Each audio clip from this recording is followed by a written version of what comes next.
Amigos y amigas de la Agencia Informativa de Educación de México, me da muchísimo gusto tener la oportunidad de saludarlos esta mañana. Hoy es 26 de julio del 2018.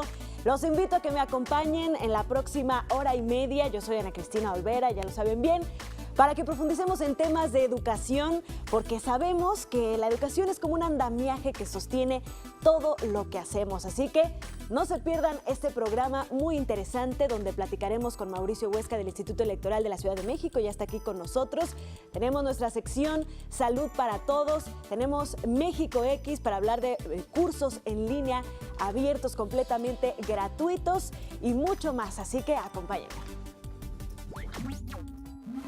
Hoy, 26 de julio, en Interfaz, se lleva a cabo uno de los eventos culturales más importantes en México, el Festival Internacional de Cine Guanajuato 2018. Y en Interfaz te traemos la cobertura sobre sus actividades. El Festival de Cultura de Saltillo ofrece una serie de actividades para todos los gustos. En esta ocasión te mostramos la presentación de la colección editorial Los Relámpagos de Jorge. No te pierdas nuestro reportaje. Es jueves de Rebotando Ideas. Nos visita Mauricio Huesca, consejero del Instituto Electoral de la Ciudad de México, para platicar sobre la consulta ciudadana del presupuesto participativo 2019. La equidad de género sigue siendo un tema a nivel mundial. Toca ámbitos como la ingeniería en países de cultura masculina. Y nuestra colaboradora, Elis de León, nos preparó un reportaje que nos presenta en el estudio. Hoy en nuestra sección Salud para Todos nos acompaña el doctor Agustín Colza, pediatra e infectólogo del Instituto Nacional de Pediatría, con quien hablaremos de los riesgos del uso inapropiado de los antibióticos. En nuestra sección México X, no dejes de ver la charla sobre el MOOC Portafolios Digitales para Docentes. Brasil es sede de los Juegos Universitarios Sao Paulo 2018 y nuestros enviados especiales nos mostrarán el reportaje de los Juegos y notas culturales. Quédate con lo mejor de la información educativa. Estás en Interfaz. Sabemos bien que es muy valioso utilizar obras del séptimo arte, es decir, el cine, para reforzar lo que se aprende o lo que se enseña en las aulas. A través del cine nos es posible viajar y vivir otras vidas, así como experimentar y contar historias paralelas o alternas a la realidad. Crear otros mundos, recorrer lugares insospechados, mezclar cosas aparentemente incompatibles, como por ejemplo la ciencia y la ficción, el terror y la comedia. Y aquellos que se han vuelto verdaderas eminencias por la forma en la que logran contar esas historias y plasmarlas en celulosa, también han regresado a las aulas para compartir el conocimiento que les ha permitido adentrarse en el éxito que solo brinda dominar el arte de las imágenes en movimiento. El célebre Francis Ford Coppola, el creador de una de las películas que ha generado más seguidores de culto, El Padrino, ha sido uno de los más ilustres profesores invitados de la Escuela Internacional de Cine y Televisión de Cuba, donde no solo compartió sus saberes, sino que incluso, se dice, gustaba de preparar pasta a sus alumnos. Y para los que han tenido oportunidad de estudiar en la ciudad de Nueva York, en los Estados Unidos, podrían encontrarse en una de las aulas de la universidad que lleva el mismo nombre al director Spike Lee, quien ha impartido cursos de posgrado en la Escuela de Artes Tisch. Y con un poco más de suerte, en las mismas aulas, ahí en Nueva York, los estudiosos del cine podrían encontrar impartiendo un seminario de dirección de cine a James Franco, quien no es ajeno a la academia y a las aulas, porque además recibió un doctorado por la Universidad de Yale. Para los amantes de la acción y del particular estilo que raya en lo gore de Quentin Tarantino, genio detrás de populares títulos como Kill Bill o Pulp Fiction, será interesante saber que algunos afortunados tuvieron oportunidad de presenciar su cátedra durante el Festival de Cannes del 2018. Todos estos ejemplos nos ayudan a entender el ciclo y el proceso del conocimiento y de la enseñanza. Aquellos que logran dominar la técnica y la disciplina regresan a compartir sus conocimientos, con mucha suerte para los que estudiamos, para que las nuevas generaciones puedan seguir completando el proceso de la evolución humana en todas las artes. Porque enseñar lo que uno sabe y participar en los procesos de educación es una de las formas más genuinas que tenemos los seres humanos para trascender nuestra propia vida. El Festival Internacional de Cine de Guanajuato está celebrando su 21ª edición. Este evento es uno de los más importantes puntos de reunión para los profesionales de la industria cinematográfica en nuestro país. Y para tener un panorama más amplio de lo que sucede, y además las actividades que están realizando de la mano con instituciones educativas y también con universitarios. Lo invito a que veamos el siguiente reportaje que preparó mi compañera Mildred Martínez, quien se encuentra allá en Guanajuato y con quien platicaremos también en unos minutos.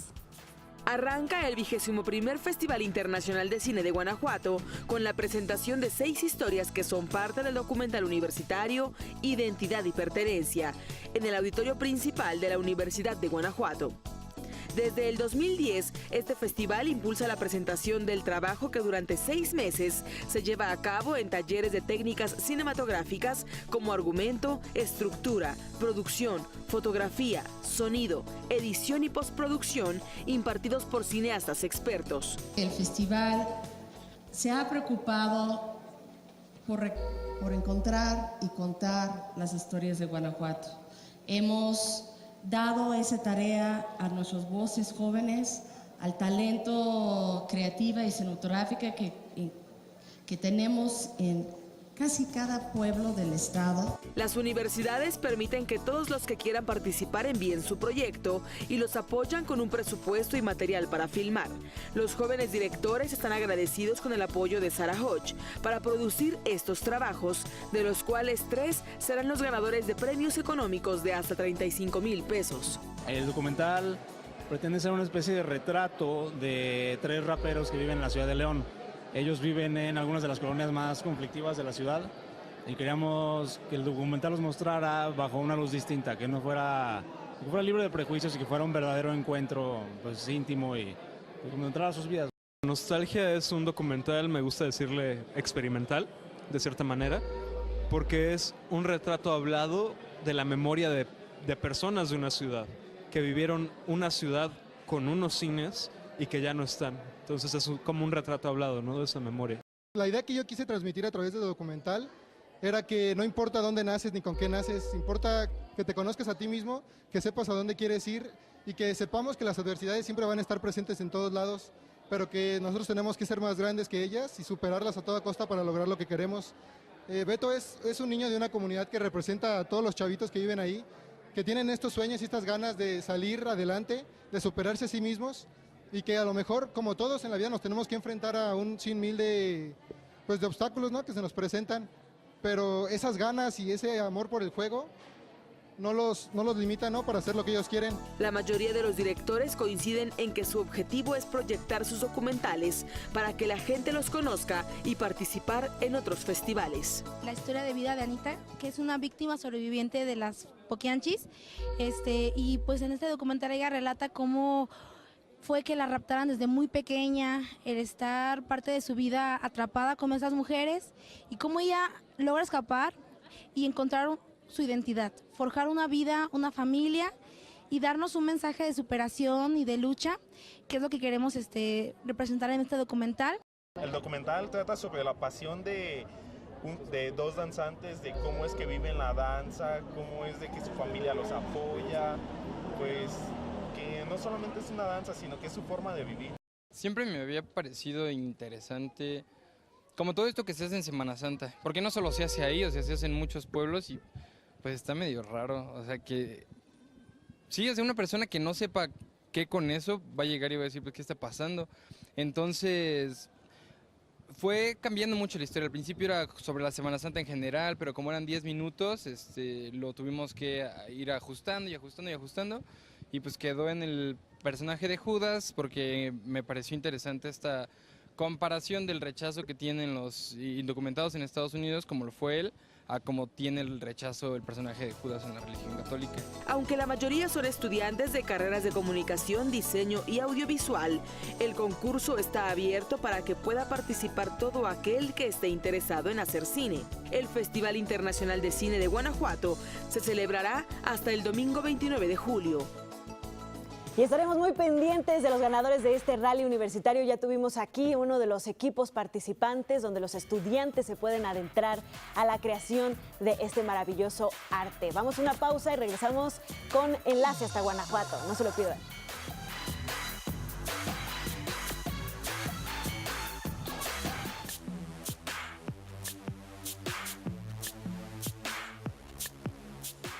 Antes de viajar a Guanajuato, hagamos una breve parada en Coahuila, en la ciudad de Saltillo, donde estuvo precisamente también mi compañera Mildred Martínez, haciendo una extraordinaria cobertura del Festival Internacional Cultural de esa ciudad. Y bueno, una de las propuestas que se manejó en ese festival fueron, por supuesto, propuestas literarias, una sobre Jorge Ibargüengoitia. Se trata de la presentación de la colección editorial Los Relámpagos de Jorge, que surgió del taller literario impartido por Jesús de León. Veamos de qué se trata. El maestro Jesús de León Montalvo impartió un taller de creación literaria en donde al final dio oportunidad a 3 de sus alumnos de presentar su trabajo final, un libro. ¿Cómo crees que se enamoran los patos?, de Laura Luz Morales. Cactus, nopales y rosas, de Livio Ávila, y Crónicas y otros casos extremos, de Ricardo Bernal, fueron los títulos que se presentaron en el marco del Festival Internacional de Cultura de Saltillo. Yo llevo un registro de mi vida diaria, ¿no? Que es un diario de tu vida personal, es en sí una crónica personal, con datos, fechas, todo real, ¿no? Lo que te pasa a diario. Pero ya había yo desarrollado cierto nivel en cuanto al lenguaje, en cuanto a las historias, entonces ya nada más fue de adecuarlo a lo que yo quería decir. Ricardo Bernal, con sus crónicas y otros casos extremos, comenta que en sus caminatas por la ciudad se percató de que las generaciones actuales son más abiertas, desde cultura hasta las relaciones.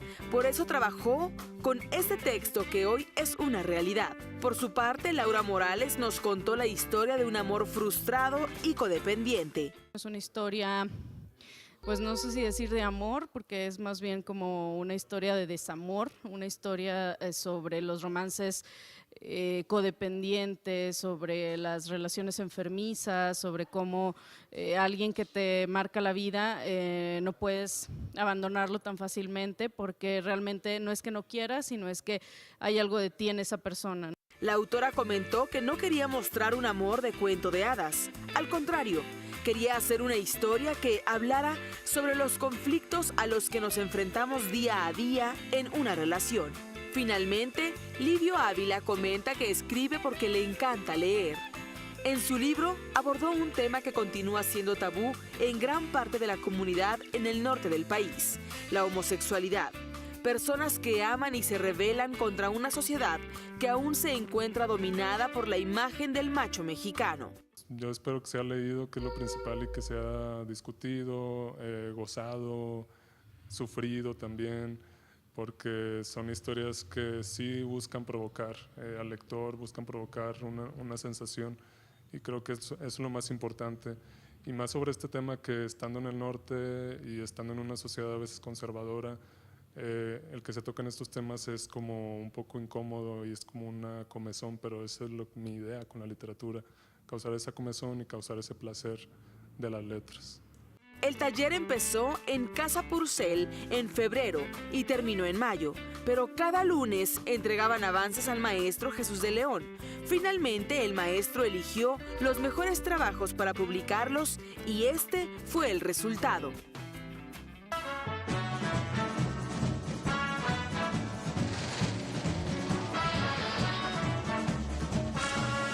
Desde hace más de un siglo, Brasil es uno de los principales productores de café. En la década de 1920, suministró alrededor del 80% del café mundial.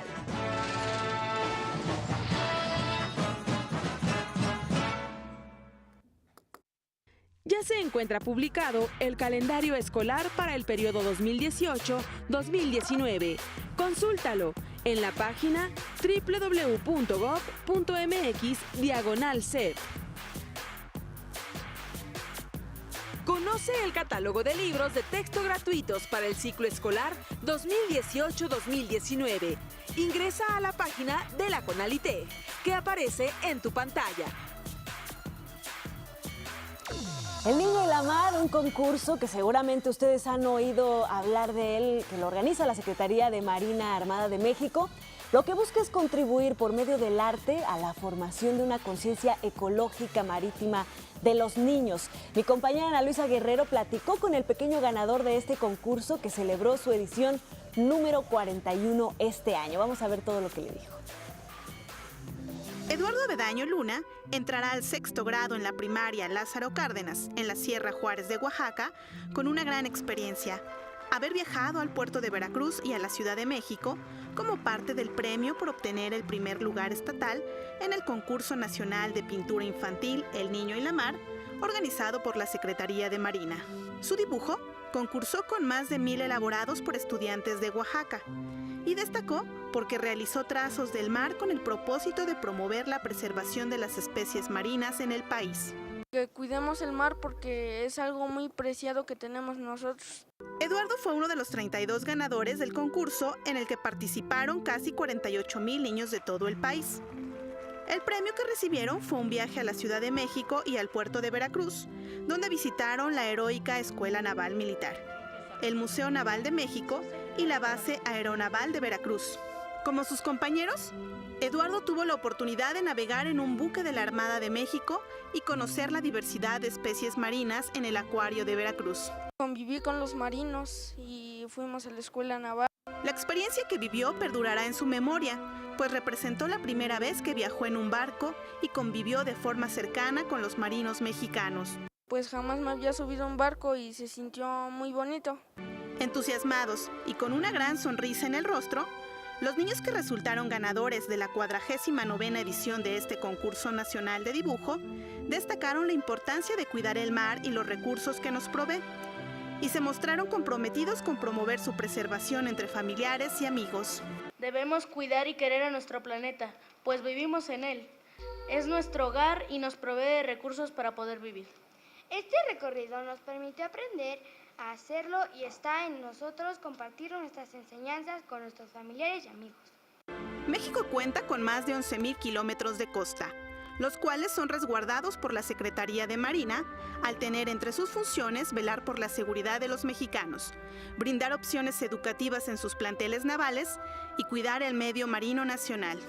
En el ámbito educativo y cultural, desde hace 49 años organiza este concurso enfocado en promover la participación de uno de los recursos más valiosos que posee el país, que son sus niños y jóvenes. Desde hace más de 4 décadas, a través del concurso de pintura infantil El Niño y la Mar, incentivamos el talento en este importante sector de nuestro país. Buscamos fomentar las expresiones creativas mediante la pintura, además de contribuir con el arte a la formación de una conciencia ecológica marina. Eduardo Avedaño, como los 31 niños ganadores, jamás olvidarán la experiencia que han vivido y la mantendrán muy presente en su vida cotidiana por la importancia de contribuir al cuidado del mar y reconocer la gran labor que realizan los marinos de México.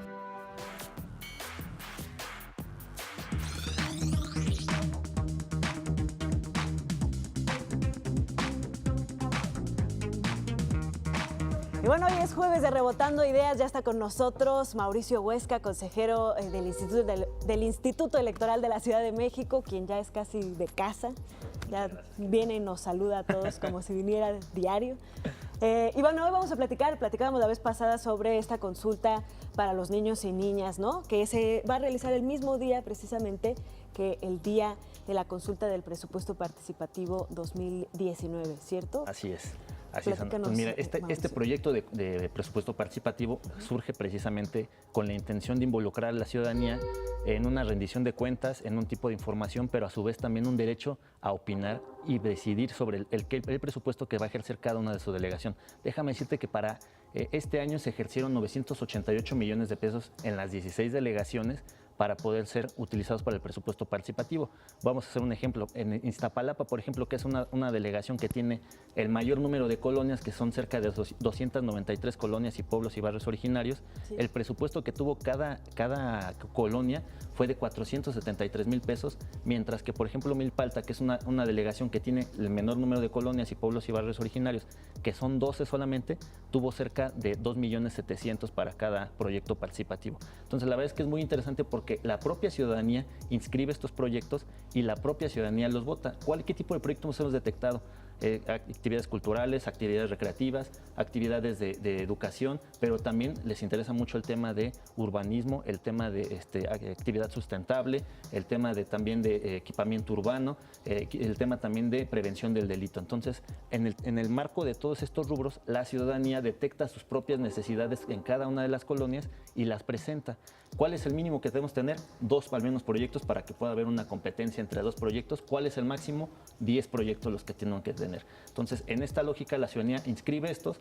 Si hay más de 10 proyectos, se reúne un comité vecinal para decidir, bueno, pues hay que descartar algunos que no nos interesa tanto y nada más someter 2.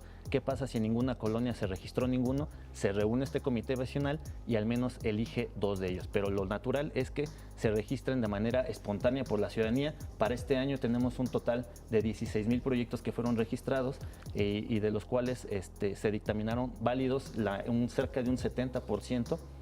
Fueron dictaminados como positivos por parte de las delegaciones. Entonces, estos son los que votará la propia ciudadanía el próximo 2 de septiembre. Déjame decirte, Ana, también que este ejercicio no solamente se encasilla también en la mesa receptora de opinión, sino también pueden hacerlo en vía internet. Para ese efecto van a poder votar el 28, 29 y 30 de agosto van a poder estar emitiendo esta opinión, para lo cual tendrán que inscribirse a la ciudadanía a más tardar el 10 de agosto. Ok, a ver, entonces déjame ir por partes. Nos inscribimos hasta el 10 de agosto. Si quieres hacerlo por internet. Para hacerlo por internet. Votamos por internet el 28, 29 y 30 de agosto. Exactamente. Y si lo queremos hacer a las casillas, basta con que vayamos sin registrarnos a a los módulos donde se instalarán estas casillas para poder votar por uno de los proyectos que ya se ha escogido con anterioridad. Es decir, no es momento ahorita de registrar ya proyectos, sino más bien de votar por los que se hayan elegido. Exactamente, lo dijiste perfecto. Los proyectos ya fueron registrados, fueron un periodo de recepción de proyectos que fue del 6 de abril al 22 de junio. Es decir, tuvieron 3 meses y medio más o menos cada colono para poder registrar sus proyectos de presupuesto participativo. ¿Y cómo es ese proceso para registrar un proyecto, Mauricio? ¿Existen diferentes categorías, rubros, algunos requisitos con los que se deba de cumplir? ¿Y exactamente cuál es el proceso? O sea, ¿tengo que llevar yo un documento a dónde, con ustedes o cómo? Hay 2 vías de poder presentar el proyecto. Uno es por internet, es decir, ahí tienes toda la estructura para poder diseñar el proyecto de presupuesto participativo. ¿En qué rubros? Los que quieras: prevención del delito, obras y servicios, infraestructura urbana, equipamiento o actividades en general que pueden ser culturales, de recreación o deportivas. Entonces, casi todo va a caber dentro de estos rubros, y lo que vas a hacer es nada más hacer una descripción del proyecto. Si necesitas algún elemento técnico, porque a lo mejor necesitas, tu proyecto va relacionado con sustentabilidad y es el tema de captación de agua pluvial en los parques, ¿no?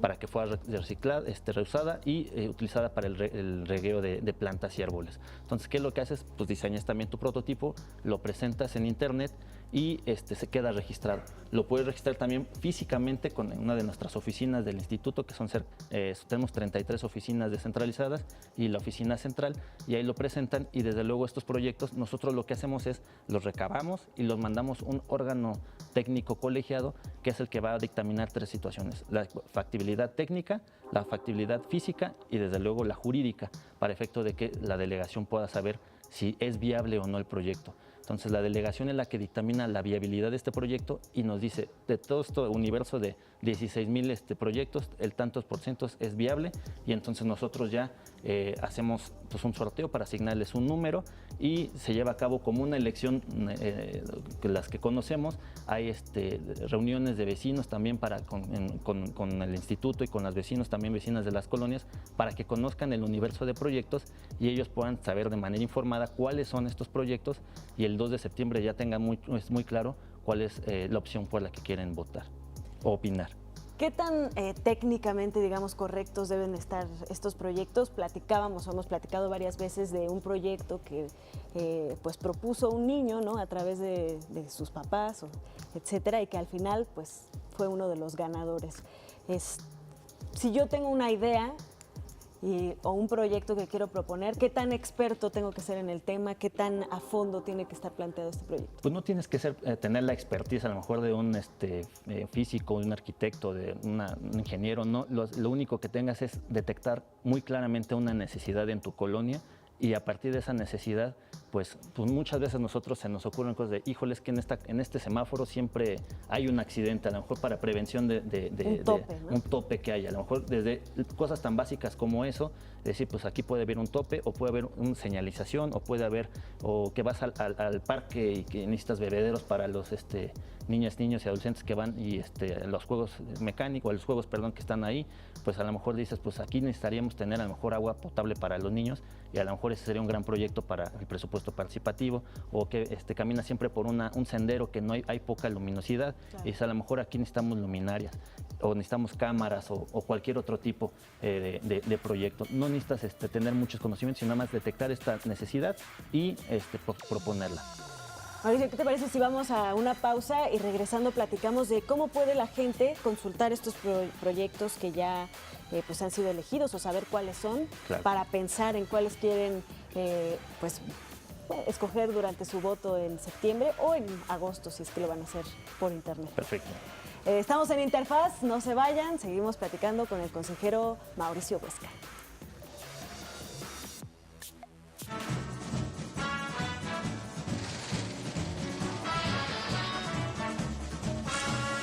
Brasilia fue declarada en 1987 Patrimonio Cultural de la Humanidad por la UNESCO.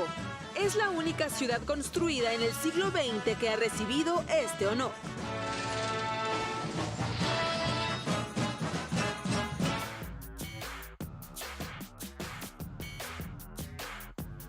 Seguimos en Interfaz platicando con el consejero electoral Mauricio Huesca del Instituto Electoral de la Ciudad de México sobre el presupuesto participativo, la consulta que se va a llevar a cabo el próximo 2 de septiembre. Si uno acude hasta la casilla donde se va a instalar, o también se pueden registrar hasta el 10 de agosto en internet para votar vía remota el 28 y el 29 y el 30 de agosto. Así que no hay pretexto para que puedan votar por el proyecto que sea el que más les guste para mejorar su colonia. ¿Cómo podemos saber cuáles son los proyectos que ganaron en nuestra colonia, Mauricio? Se publican, desde luego, estos proyectos al final del día. Incluso muchos de ellos participan en una segunda fase, es decir, del universo de las 1,800 colonias que conforman la ciudad de Ciudad de México. Se abre un comité en los cuales dictaminan estos proyectos que fueron los ganadores, para ver cuáles son los más innovadores dentro de cada una de las colonias.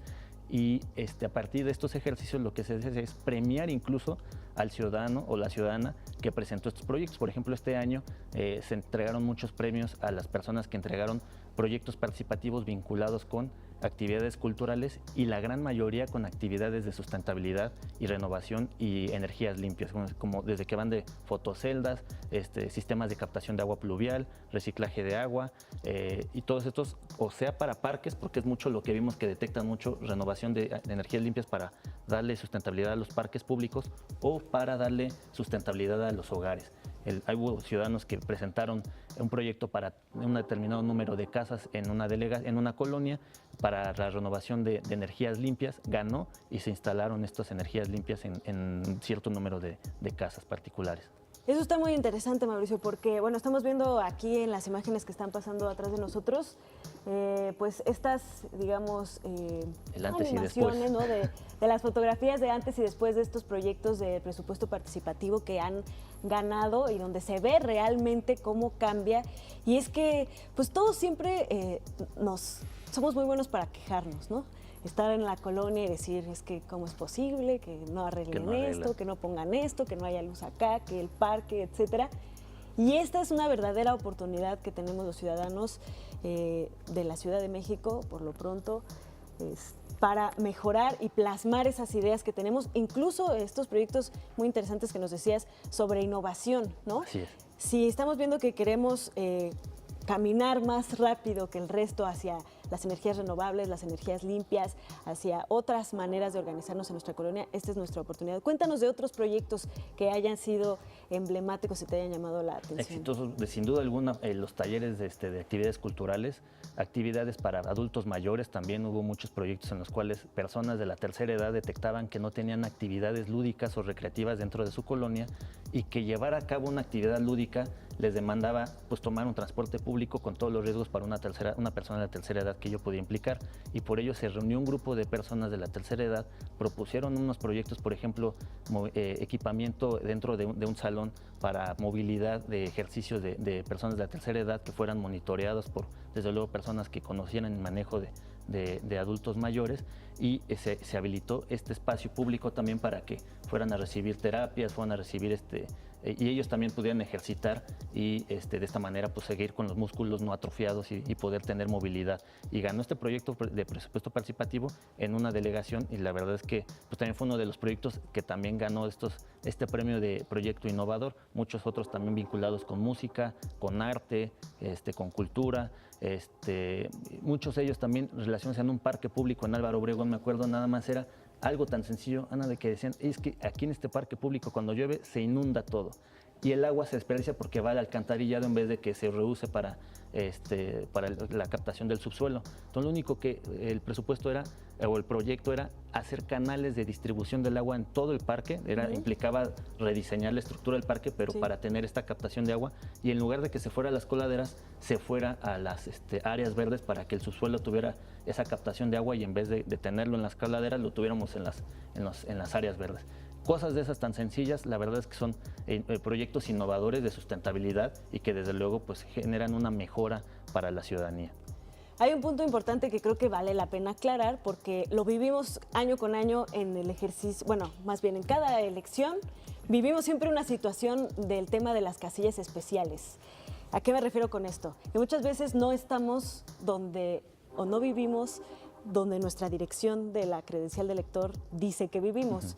Y queremos ir y participar y votar y etcétera, y resulta que encontramos ahí ciertas restricciones porque pues todo el sistema está diseñado para que cada quien pues vote en su lugar de origen. ¿Qué pasa con esto en este caso, Mauricio? En el presupuesto participativo tenemos otra georreferencia también de participación. No es exactamente igual a la electoral. Nosotros lo que hacemos es la división por colonias y pueblos y barrios originarios. Entonces es muy importante que ingresen al portal del instituto y revisen a partir de su sección electoral en qué colonia o barrio o pueblo originario están circunscritos, y ahí también vean en qué lugar, porque se instala solamente una mesa receptora de opinión por cada colonia, pueblo y barrio originario. Entonces, para que puedan saber dónde está también su mesa receptora de opinión.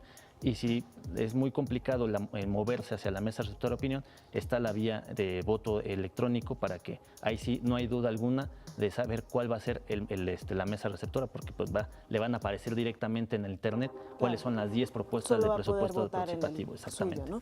Pero sí, pues votará, o sea, por ejemplo, si tengo mi dirección en, no sé, la Gustavo Amadero, pero vivo realmente en la Cuauhtémoc, no voy a poder participar en la colonia de la Cuauhtémoc. Voy a tener que ir a votar a la Gustavo Amadero. Eso es muy importante resaltarlo. Así es. Si no actualizamos nuestros datos, pues no, a lo mejor tendremos algunas dificultades para participar en estos ejercicios tan importantes. Así es, sin duda alguna hay que estar actualizado en los datos, y vas a poder votar para incidir en el diseño de políticas públicas de tu demarcación territorial. Y bueno, además, yo creo que vale la pena recordar y volver a mencionar que durante esta consulta también van a poder votar los niños y niñas. Sí, desde luego, como habíamos platicado la semana pasada, combinamos este ejercicio de presupuesto participativo para que las niñas, niños y adolescentes vayan involucrándose en esta actividad de toma de decisiones públicas y acompañen a sus papás o tíos o tías, abuelas, abuelos a votar en el presupuesto participativo. Pues muchas gracias, Mauricio, por enseñarnos siempre que este asunto de la participación ciudadana, de la cultura democrática, es algo que podemos compartir en familia, que todos podemos ejercer siempre, no solamente cuando votamos por nuestros gobernantes. Así es, Ana, y pues bueno, que es un ejercicio que tenemos que formar día a día la ciudadanía. Así es, pues muchas gracias, Mauricio. Gracias. Nos vemos el próximo jueves. Por aquí está. Seguimos en Interfaz, no se vayan, tenemos más temas, salud, cultura, ciencia y mucho más.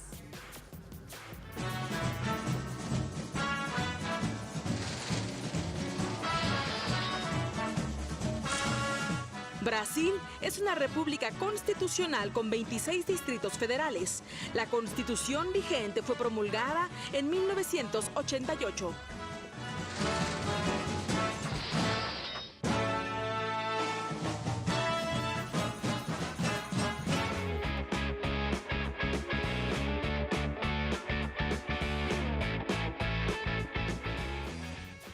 Hemos hablado mucho aquí sobre cómo en todo el mundo se están realizando diferentes iniciativas para que más mujeres se acerquen a las llamadas áreas STEM, ciencia, tecnología, ingeniería y matemáticas, porque hay muchas situaciones pues que vienen desde temas culturales, temas religiosos, etcétera, que han impedido a lo largo de la historia en muchos países que las mujeres se incorporen a este sector productivo y que, bueno, traigan todos sus talentos en este aspecto a la mesa del desarrollo de la ciencia y de las ingenierías. Y bueno, hoy me acompaña aquí en la mesa y en el estudio de Interfaz nuestra compañera Elis de León, quien ha preparado un interesante reportaje que es más o menos una continuación de uno que ya nos habías preparado, y es sobre la participación de las mujeres en las ingenierías en otra zona geográfica y qué es lo que sucede exactamente ahí. Bienvenida, Elis, gracias. Gracias, buenos días, Ana. Sí, hace unos días presentamos justo aquí en Interfaz otra nota que tiene que ver con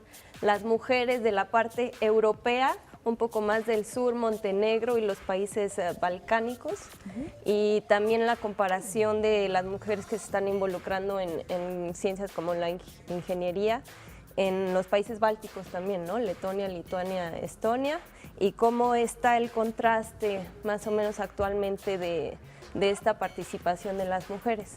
Ahora vamos a ir un poco más al oriente, a los países Irán, Irak, y los países que también fueron parte de la Unión Soviética, y cómo ha cambiado, cómo se han involucrado y por qué razones, porque no siempre son exactamente las que nosotros pensamos, porque no tenemos tampoco mucha referencia de qué está pasando, por ejemplo, en Azerbaiyán, ¿no? Exacto, pues si te parece bien, creo que es buena idea que vayamos a ver el reportaje para contextualizarnos un poco y después regresamos y platicamos un poco más del tema. Flanqueada por el Mar Caspio y la cordillera del Gran Cáucaso, se encuentra la República de Azerbaiyán, territorio en el que se perforó el primer pozo de petróleo en la historia, pero también el lugar de la primera ópera compuesta en el mundo islámico. Y la primera república democrática en el mundo musulmán. Tras alcanzar su independencia en 1991, Azerbaiyán se dio a la tarea de reformar profundamente su estado democrático y a partir de ello su desarrollo económico.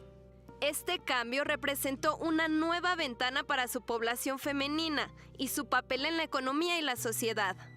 Las mujeres en la ciencia es una tendencia que caracteriza también a algunos países vecinos y que, en una comparación global, rebasan al promedio general de la población femenina en las disciplinas conocidas como STEM. De acuerdo a datos de la UNESCO, en Azerbaiyán las mujeres representan ya 53% de los profesionales dedicados a la investigación en el área de la ingeniería. Situación similar pasa en Irán, donde 70% de los estudiantes de ingeniería son mujeres. Las razones son varias y dignas de análisis. La más inmediata concepción podría guiarnos a pensar que la creciente incorporación de mujeres en la educación científica y tecnológica es una cuestión de igualdad o la tendencia global hacia la equidad de género. Sin embargo, un reciente estudio ha llegado a respuestas contrastantes. Investigadores de la Universidad de Missouri encontraron que las mujeres en los países en desarrollo y aquellos en los que la inequidad es aún notoria tienden a elegir carreras científicas mucho más que en los países desarrollados, que se caracterizan por sus logros en este aspecto. Tal efecto ha sido nombrado la paradoja de la equidad de género. De acuerdo a esta, las naciones más ricas tienden a tener mejores oportunidades económicas y de seguridad social, permitiéndole a las mujeres tomar decisiones profesionales basadas en factores más allá de los meros económicos. Life satisfaction is higher in gender equal countries. And we think that when life satisfaction is higher and when people feel more secure in a society, they feel they can do what they really like. They are less driven by economic interests. En países más pobres y menos equitativos, a sabiendas de que las oportunidades laborales no son tan accesibles, las mujeres eligen disciplinas científicas y tecnológicas que aseguren mejores ingresos. La brecha entonces adquiere sentido. Reino Unido está entre los ejemplos menos exitosos al alcanzar solo el 11% de las mujeres profesionistas en áreas de ingeniería. A nivel global, la mujer sigue estando subrepresentada, y es a través de comprender el contexto social, cultural y económico de esta realidad que puede contrarrestarse. Pues es muy interesante, Elis, este dato que nos decía tu reportaje, en el cual resulta que en los países de desarrollo, en donde puede haber menos producción científica, tecnológica, etcétera, de la que hay en los países desarrollados, los jóvenes y sobre todo las mujeres optan más por este tipo de carreras. Sí, justo teníamos unos datos que reflejan más o menos este contraste, que por ejemplo en Irán y Azerbaiyán, que son países que están en desarrollo y que son países jóvenes además, que después de conseguir su independencia llevan apenas unos años, ¿no? Una generación quizá de estas mujeres que están ahorita en la universidad, y son números de 70%, 53%, que contrastan muchísimo con el 10-11% de Reino Unido y 11%, por ejemplo, en Estados Unidos.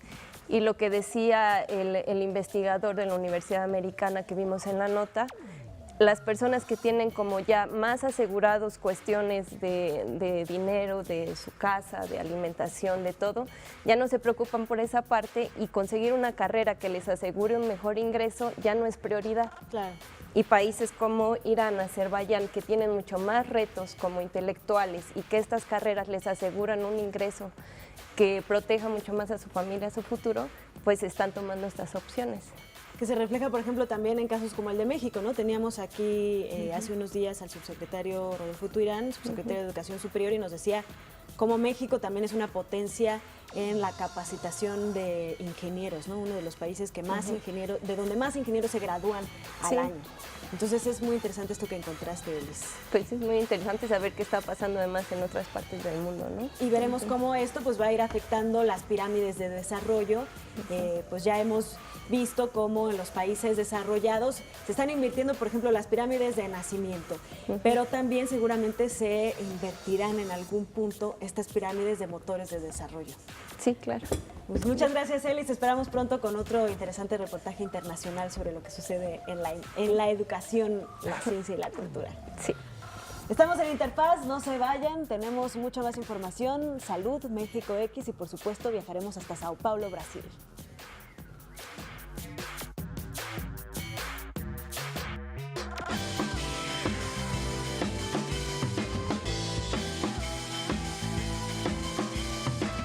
Hoy tenemos nuestra sección Salud para Todos y nos acompaña en el estudio el doctor Agustín de Colza. Él es pediatra, infectólogo del Instituto Nacional de Pediatría.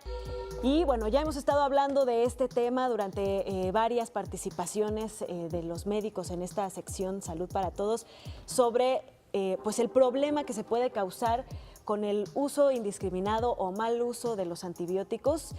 Y bueno, doctor, bienvenido, muchísimas gracias por estar con nosotros en Interfaz. Gracias por la invitación.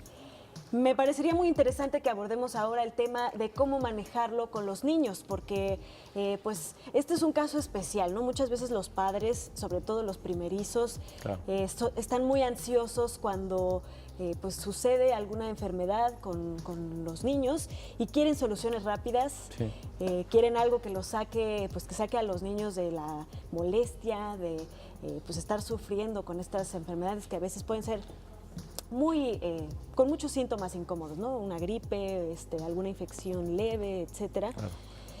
Y los llevan al hospital y hay veces que incluso los papás exigen que les den un medicamento, ¿no? Y un antibiótico. O puede ser del otro sentido, que los médicos también, pues por tratar de ayudarlos lo más rápido posible, pues puedan incurrir en un uso innecesario tal vez de los antibióticos. Claro. Bienvenido. ¿Qué podemos hacer en estos casos? Pues mira, yo creo que el punto importante en comparación con los adultos es que las enfermedades infecciosas en los niños son muy frecuentes. Claro. Yo te diría que pues, la mitad de la problemática de salud en los niños son infecciones, pero la mayoría de ellas son infecciones virales. Y esto yo creo que es algo que la gente debe entender muy bien, que los virus pues, no requieren antibióticos, ¿no? tú comentabas el clásico caso de las gripas, ¿no? Sí. Y que los papás llegan y piden pues, una inyección para la gripa o para quitar la infección. Y bueno, ahí hay que dar tratamiento nada más sintomático para la fiebre, para el dolor, para el malestar, para esto, pero no hay tratamientos para este tipo de problemas virales. Efectivamente hay tratamientos antivirales para otro tipo de infecciones, por ejemplo, varicela o cuando hay influenza, ¿sí? Pero en general estas infecciones respiratorias que son muy comunes, ¿sí? Cuadros gripales, gastroenteritis, diarreas, ¿sí? En los niños, a diferencia de la población adulta, es mucho más frecuente que sean cuadros virales y muchos de ellos, yo te diría que la gran mayoría no van a requerir antimicrobianos. Pero obviamente hay cuadros que sí puede haber un agregado bacteriano o que sea causado por una bacteria. Por eso el clínico, el médico en general debe de tener la pericia para diferenciar muy bien cuando un cuadro es viral o uno es bacteriano. Hay datos clínicos que nos orientan. También se puede uno complementar con estudios de laboratorio. No siempre es fácil, pero definitivamente es una población muy distinta a los adultos en donde los cuadros virales van a predominar. Entonces, sí hay cuadros que necesitan antibióticos, pero yo te diría que la gran mayoría no lo requieren, por eso uno tiene que ser muy cuidadoso. Y también el familiar, que obviamente tiene la preocupación de que el niño mejore, pues tiene también que tener la calma en dar el medicamento para controlar los síntomas, para que el niño se sienta mejor, pero no necesariamente la inyección o necesariamente el antibiótico va a mejorar el cuadro.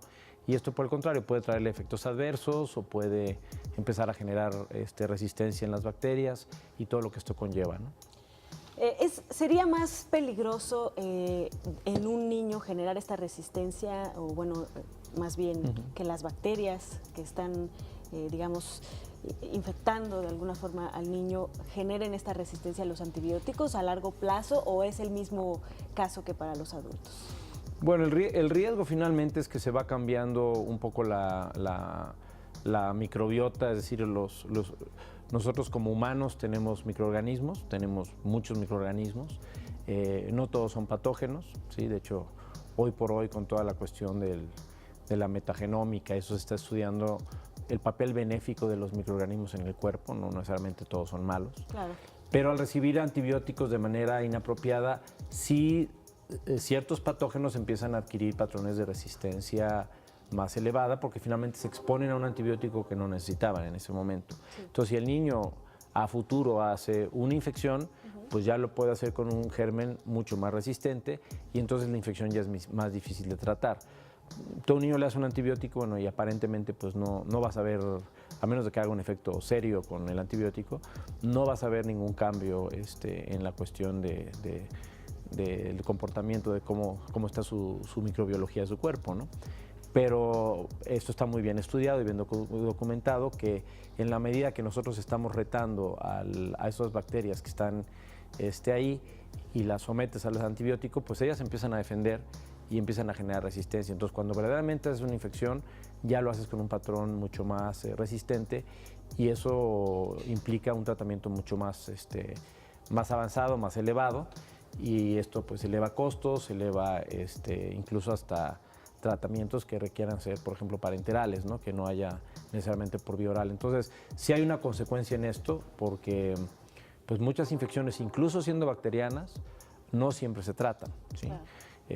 Si bien la mayoría de las virales no tienen un tratamiento específico, hay infecciones bacterianas que pueden hasta erradicarse espontáneamente, ¿sí? Hay unas que efectivamente necesitan antibióticos, hay también infecciones muy graves que se necesitan antibióticos, que necesitan atenderse de manera inmediata porque pueden ser peligrosas, pero pues sí tiene que ser valorado por un médico competente, ¿no? En ese sentido, porque el familiar puede no verlo tan grave, pero a veces el cuadro sí implica una mayor gravedad y esto pues definitivamente tiene que ser evaluado por un médico y no dejarlo simplemente al criterio del familiar. Los niños son muy delicados y pues pueden tener infecciones graves, ¿no? Claro. Yo creo que una de las razones por las cuales sucede este tipo de situaciones en las cuales utilizamos mal los antibióticos es la automedicación. Claro. Y sobre todo cuando a veces nos enfermamos y nos sobra, ¿no? Un antibiótico.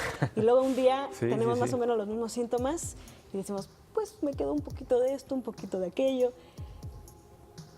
Denos un consejo para qué hacemos cuando nos sobra un antibiótico.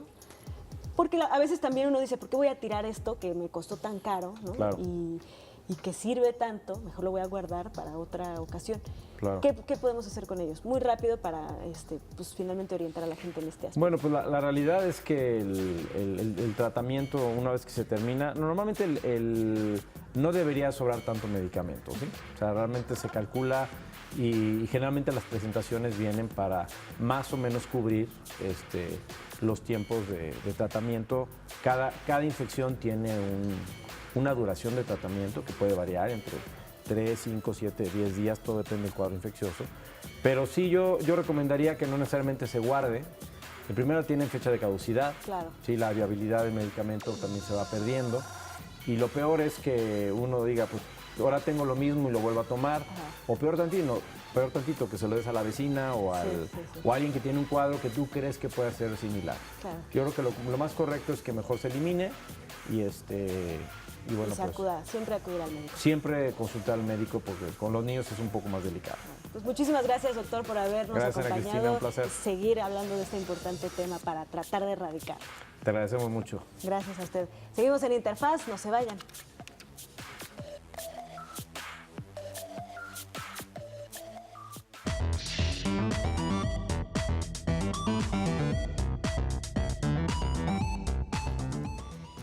Hoy en nuestra sección México X platicaremos de esta fantástica plataforma de cursos abiertos en línea completamente gratuitos que es operada por esta casa, la Dirección General de Televisión Educativa y por supuesto la Secretaría de Educación Pública.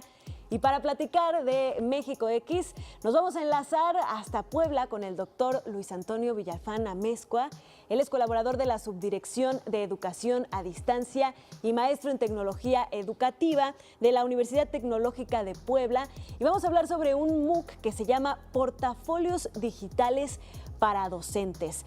Muchísimas gracias, Luis Antonio, por tomarnos esta comunicación. Y qué importante es este MOOC para que los maestros puedan enfrentar los retos de la era del conocimiento y, por supuesto, de las tecnologías de la información y la comunicación. Muy buenos días.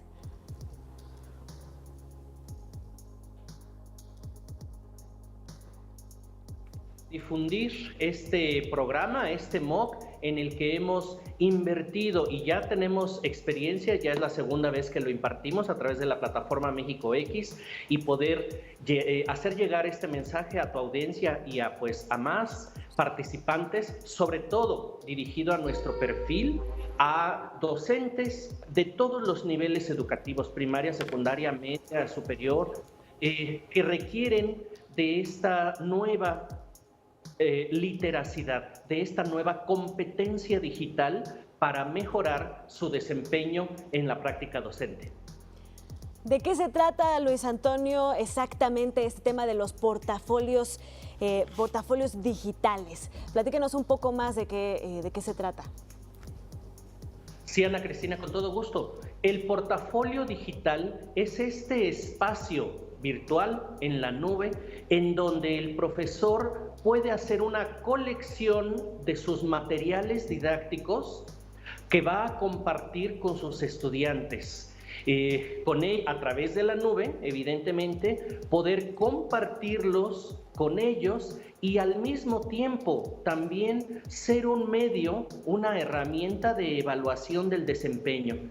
En este portafolio, como antaño traíamos nosotros nuestro portafolio de piel y ahí metíamos presentaciones, cartulinas, libros, libretas, todo ello ahora en versión digital para poder apoyarnos y mejorar la enseñanza, la clase que impartimos. E insisto, también poder recopilar desde los estudiantes todas sus evidencias de trabajo.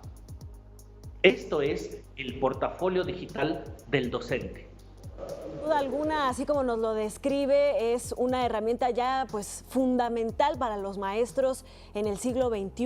Yo quisiera preguntarle qué tipo de profesionales, de expertos, se reunieron para lograr generar todos los contenidos de este MOOC que va a ayudar a los docentes de todo nuestro país y, por qué no, del resto del mundo a generar aprender a cómo generar estos portafolios. Sí, aquí en la universidad afortunadamente contamos con un equipo multidisciplinario de profesionistas.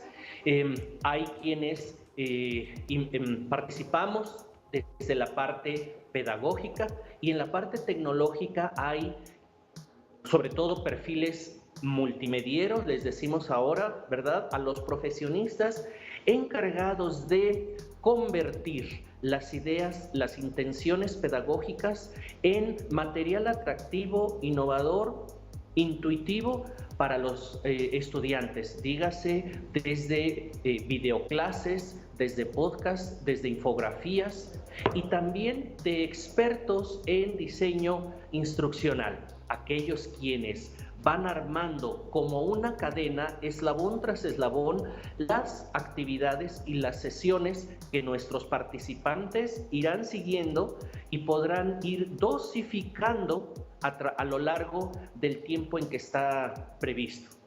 Maestro, pues platíquenos un poco más de qué se tratan estos módulos, qué es lo que van a poder aprender los docentes en cada uno de ellos y qué secuencia van a tener que seguir para lograr el objetivo.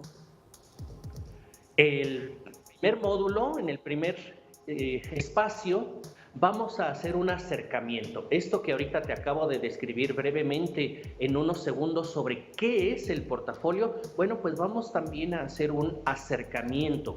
¿Qué es el portafolio para ti como docente? Claro. En segundo lugar, nuestros participantes van a construir su propio portafolio. Esto utilizando plataformas gratuitas, asequibles hoy por hoy, como lo es Google Sites. En ella, con una cuenta de Gmail, van a poder construir, dar de alta su espacio digital para que funja como portafolio. Y en tercer momento, vamos a estructurar, una vez que se espacio en la web de Google Sites, vamos a llevar a nuestros participantes para que construyan como si fueran separadores dentro de un portafolio, para que construyan las secciones indispensables, dígase material, información del alumno, recepción de tareas, todo ello los vamos a ir llevando de la mano a través de videotutoriales para que puedan construir su portafolio. Así entonces, este MOOC tiene ese enfoque. ¿Por qué? Porque nuestros estudiantes, al término de este MOOC, se irán con un portafolio en la mano, listos para ponerlo en práctica ahora que agosto regresamos a un nuevo ciclo escolar. Así es, maestro, muy pertinente que se imparta este MOOC, pues a unos días ya de que inicie el nuevo ciclo escolar, donde se va a implementar una cantidad de herramientas distintas y que, por supuesto, pues los docentes tienen que integrar las nuevas tecnologías a sus aulas. Pues no queda más que nos haga la última invitación y decirnos exactamente cómo se pueden inscribir, no solo desde México, sino desde cualquier lugar del mundo donde haya una conexión a Internet. Así es, Ana Cristina. Reiteramos nuestra invitación para que pues todos aquellos profesionistas, insisto, sobre todo con el perfil de docentes, pues puedan venir a inscribirse en nuestro MOOC en la plataforma México X, cuya dirección ya la conocemos, www.mexicox.gov.mx. Ahí, de manera muy intuitiva, pueden sacar una cuenta o ingresar con la que ya tienen, buscar en el catálogo el MOOC, portafolio digitales para docentes. Perfecto, maestro Luis Antonio Villafán. Pues esperemos que tengan tanto éxito en esta edición como en las anteriores. Le enviamos un fuerte abrazo hasta Puebla y, por supuesto, seguiremos platicando sobre las nuevas herramientas para los docentes que incluyen la tecnología. Una pausa y regresamos. Vamos a Brasil.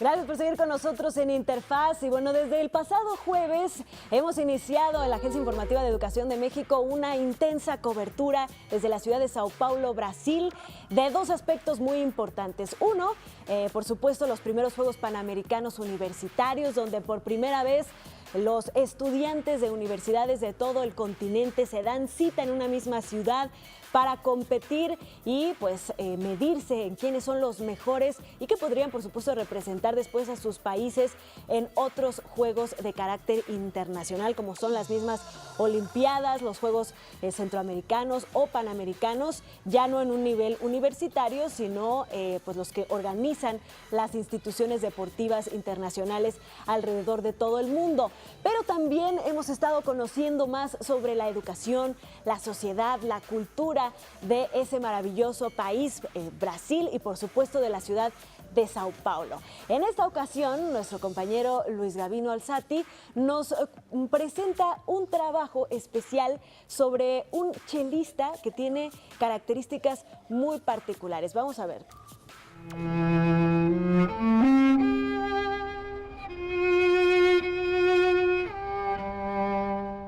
Por las venas de los brasileños corre música. Sao Paulo, la urbe más poblada de Sudamérica, tiene una población aproximada de 4.000 mexicanos. Uno de ellos es Jorge García, músico mexicano que estudia en la Facultad Cantareira, una de las más importantes del país. Mi nombre es Jorge Ernesto Reséndiz García. Soy mexicano, tengo 19 años de edad. Tengo casi 6 meses que llegué a la ciudad de Sao Paulo, Brasil. Vine para formarme, terminar mi carrera de músico profesional con la especialidad en violonchelo. Jorge nació en Toluca, Estado de México, donde inició su formación como intérprete. Habla 5 idiomas y migró a Brasil porque afirma, este país tiene muchas similitudes con México en cuanto a la forma de vivir, la música y la cultura. Yo inicié a estudiar el violonchelo a los 9 años de edad. En el proyecto de orquestas y coros infantiles y juveniles Esperanza Azteca en México. Formé parte del Conservatorio de Música del Estado de México y del Conservatorio Nacional y un curso de intercambio en Italia, en la ciudad de Bolonia. Creo que a pesar de la gran distancia que separa México de Brasil, son culturas muy parecidas. La recepción de los brasileños para con los mexicanos es muy grande. Es un país que, como dice cierta canción, es bonito por naturaleza, pero creo que también se aquejan los mismos problemas, la misma problemática que en México. Pero lo que se percibe a diario es ese calor latino, el calor latino que nos identifica en el mundo. La relación de México con Brasil es enorme, no solamente de una Copa del Mundo de década de 70, sino relaciones culturales, relaciones, el área de agricultura, también hay una gran relación, el área de mineros, es un país maravilloso.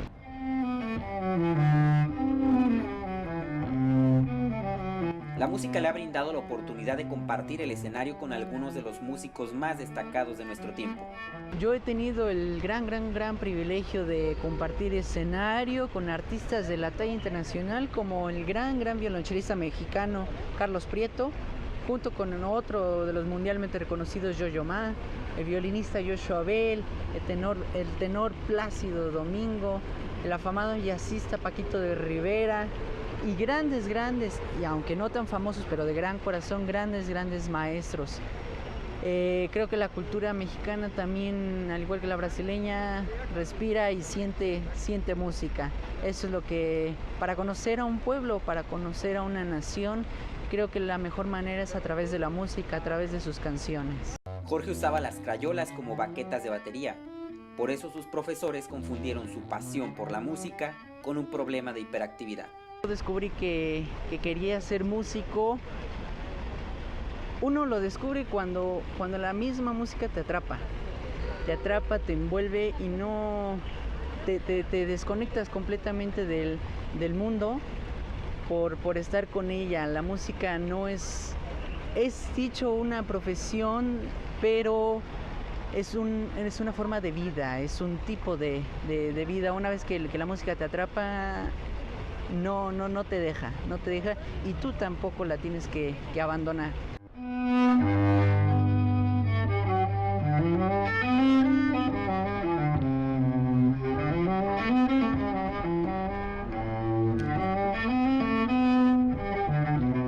Estudia 12 horas al día para perfeccionar su interpretación en violonchelo y para aprender dirección de orquesta, otra de sus pasiones. Mi día a día consta de estar en la facultad, estudio de 8 a 9 horas diarias el violonchelo, alrededor de 3 horas mi segunda pasión, que es la dirección orquestal, y bueno, pues ir conociendo poco a poco todas las maravillas que nos puede presentar esta gran ciudad que es Sao Paulo, y un país enorme, enorme, enorme y lleno de cultura. Vivir solo en Brasil no es fácil.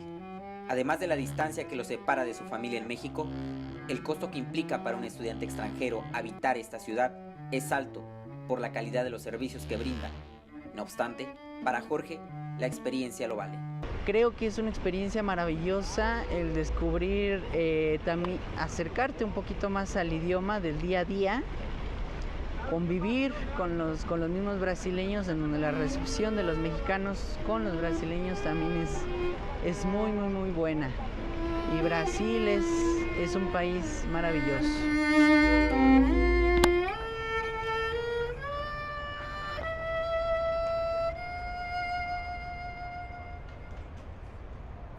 Pues así como Jorge, los miles de estudiantes mexicanos que se encuentran en Brasil son una prueba de que la movilidad académica, el poder tener la experiencia de estudiar en otro país y sobre todo en nuestra región de Latinoamérica e Iberoamérica, es una de las principales herramientas para unirnos culturalmente. Así que es muy interesante conocer las historias de vida de estos chicos. Vamos a hacer otra breve pausa y tenemos más desde Brasil.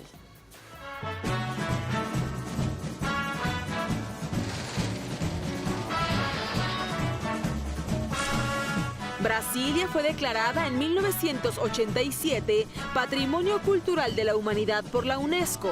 Es la única ciudad construida en el siglo XX que ha recibido este honor.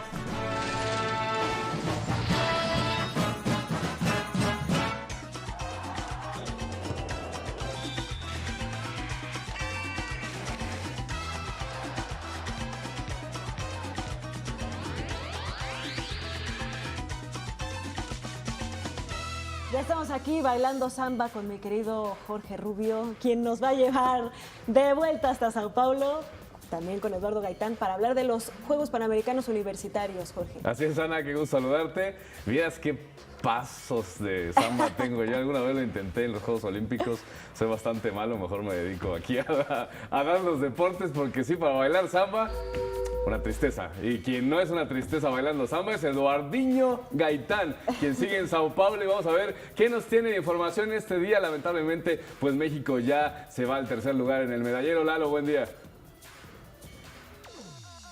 Así es, Jorge Rubio, qué gusto saludarte, al igual que a nuestros amigos de Interfaz y de la Agencia Informativa de Educación de México, directamente en vivo desde Sao Paulo, Brasil, continuando con la cobertura de estos primeros Juegos Panamericanos Universitarios FISU América Sao Paulo 2018. Jorge, bueno, pues antes de irnos con la información, hay que darle crédito, por supuesto, a todas las universidades, a las más de 35 universidades, 36 para ser exactos, que han nutrido este contingente azteca de más de 120 atletas que han dejado el alma, el corazón, con garra, con pasión, con entrega. Aquí en estos Juegos, representando, por supuesto, a México, podemos hablar de la Universidad Autónoma de Nuevo León. No podemos mencionar todas, pero ahí está el crédito que les estamos dando, compañeros y amigos de Televisión Educativa y de la Agencia Informativa de Educación de México. La Universidad Autónoma del Estado de México, por supuesto, también tiene un gran número de atletas en estos Juegos, y otras más, como el Tecnológico de Monterrey, por supuesto, como la Universidad de Guadalajara, que verdaderamente han dado no solamente cantidad, sino calidad a estos Juegos, a este contingente mexicano. Jorge, ahora sí vamos a platicar de lo que ha ocurrido en la actividad deportiva, porque la delegación mexicana ha aflojado un poco y ya dejamos la segunda posición del medallero. Brasil está dominando estos juegos, Chile ya se subió a la segunda posición y México no ha encontrado nuevamente la cuadratura que tuvo en el atletismo con ese cargamento de medallas. En el baloncesto enfrentamos a Estados Unidos, ya lo decíamos ayer, el equipo de las barras y las estrellas muy superior a México, victoria por más de 20 puntos. Lamentablemente no se consigue el objetivo de meterse a la pelea por las medallas y el equipo mexicano de baloncesto del Deporte Ráfaga, la Quinteta Azteca, regresará a casa sin medalla. Estamos viendo ahora competencia internacional a nivel universitario y me estoy dando cuenta de la realidad, entonces es una experiencia muy inolvidable el estar representando a mi país a nivel universitario y pues seguir preparándome para los siguientes torneos que siguen. Colectivamente yo creo que tenemos que seguir trabajando desde antes, a lo mejor formar el equipo con un poco más de anticipación para poder venir todavía más preparados a este tipo de torneos. Ahí están las palabras de los protagonistas, Jorge, amigos de Interfaz. Y bueno, nosotros continuamos transmitiendo directamente en vivo aquí en el Velódromo Anhembi, con capacidad para más de 10,000 espectadores, por supuesto en gradas y el resto de pie. Así que es uno de los lugares que también vale la pena visitar aquí en Sao Paulo, Brasil. Vamos a platicar del voleibol porque ¿quién detiene a Argentina? Y la pregunta es nadie. Argentina no ha perdido un solo set y ahora la víctima fue México, 3-0, y los argentinos ya están en la gran final. Este encuentro fue en las semifinales para la escuadra albiceleste, victoria contundente de 3-0, así que México tendrá que buscar la medalla de bronce en contra de Canadá. Partidazo que tenemos mañana en la final con sabor a Copa del Mundo, con sabor a Juegos Olímpicos. Argentina en contra de Brasil, verdaderamente imperdible. Jorge, por último, platicarte del fútbol porque sí hay buenas noticias. El equipo de la Universidad Autónoma de Nuevo León, estas chicas estudiantes y atletas, futbolistas que han dejado el alma en cada partido, que nunca había jugado futsal, consiguieron medalla de bronce tras ganar 6-2 Argentina. Felicidades también para ellas, Jorge. Lalo, hemos estado platicando de los potros de la Universidad Autónoma del Estado de México. ¿Qué pasa con ellos? Y también platícanos un poco de la actividad que tendremos este día la delegación mexicana en estos Juegos Panamericanos Universitarios ahí en Sao Paulo. Efectivamente, Jorge, el equipo de la Universidad Autónoma del Estado de México, el equipo de los Potros, está cerca, a unos minutos prácticamente, de disputar su último partido en contra de Argentina en busca de la quinta posición. Todavía tenemos medallas pendientes. Ojo, hay posibilidad de que México se pueda llevar una gran cantidad de metales este jueves, porque tenemos actividad del taekwondo, en donde por supuesto somos potencia no solamente a nivel panamericano, sino también mundial. Jorge, lo que tenemos hasta el momento, deseándote muy buen día, al igual que nuestros amigos de la Agencia Informativa de Educación de México, de Interfaz. Seguimos aquí en la cobertura de estos primeros FISU America Games Sao Paulo 2018. Un abrazo a la distancia y que tengan excelente día. Muchas gracias, Lalo. Ya queda jueves, viernes, sábado terminan las competencias. Por supuesto, mañana otro reporte y el día lunes el resumen de todo lo que aconteció en estos primeros Juegos Panamericanos Universitarios en Sao Paulo, Brasil, con nuestros enviados especiales Omar Cepeda, Eduardo Gaitán y también nuestro compañero Gabino Santi. Así es, Jorge, y bueno, será muy interesante platicar con ellos después de esta experiencia que para muchos es la primera experiencia internacional que tienen practicando los deportes en los que son pues profesionales, para ver cómo se integran a la vida académica, cómo les ayuda para su desarrollo escolar en el futuro, etcétera, ¿no? Claro, y lo que hemos comentado, lo que aprenden en uno, lo llevan al otro lado y viceversa. Así es, pues muchas gracias, Jorge, gracias a todos los que nos acompañaron en esta emisión de Interfaz. Los esperamos mañana con mucho más sobre la educación, ciencia, tecnología, deporte e innovación.